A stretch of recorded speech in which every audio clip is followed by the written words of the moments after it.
आणि आता बातमी मुंबईतनं आहे। सांदपाड्याच्या समस्यांवरून मनसेचा बोंबामारा मोर्चा या ठिकाणी निघालेला आहे। तुर्भेमधील पालिकेच्या वॉर्ड कार्यालयावर मनसेनं हा धडक मोर्चा काढला आहे। त्या ठिकाणी पोलिसांचाही बंदोबस्त आहे। अधिकारी झोपा काढत राहिले आणि या ठिकाणी अशा प्रकारचे होर्डिंग्ज हातात घेऊन हा मोर्चा काढण्यात आला।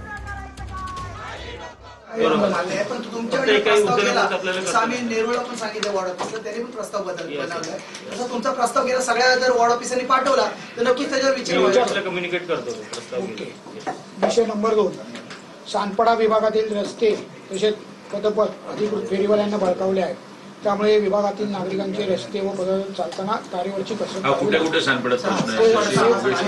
सांदपाड्यामध्ये सेक्टर 5 सांदपाडा रेल्वे स्थानक परिसर, सेक्टर 5 गोल्डन पॅलेसच्या इथे, परत आमच्या 7 डे शाळेच्या इकडे, पाम बीच विभागामध्ये, स्टेशन सांदपाडा स्टेशनच्या पलीकडे या ठिकाणी सगळीकडे फेरीवाल्यांनी हे केले। सांदपाडा रेल्वे स्थानक परिसर सगळ्यात जास्त हे सगळे बाहेरून फेरीवाले या ठिकाणी आलेले आहेत। त्यामुळे झालं काय माहिती का, हे फेरीवाले आमच्या नागरिकांशी व्यवस्थित संवाद साधत नाही, अरेरावी करतात, दमदाटी करतात त्यांना।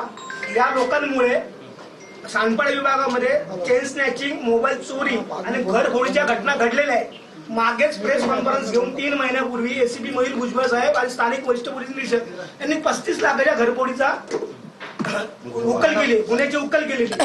आणि या लोकांमुळे आम्हाला खूप त्रास होतोय। सगळ्यात पहिला की या फेरीवाल्यांचा तुम्ही बंदोबस्त करावा। दुसरी गोष्ट याला जोडून एक विषय आहे, आमचे आगरी कोळी बांधव आहेत।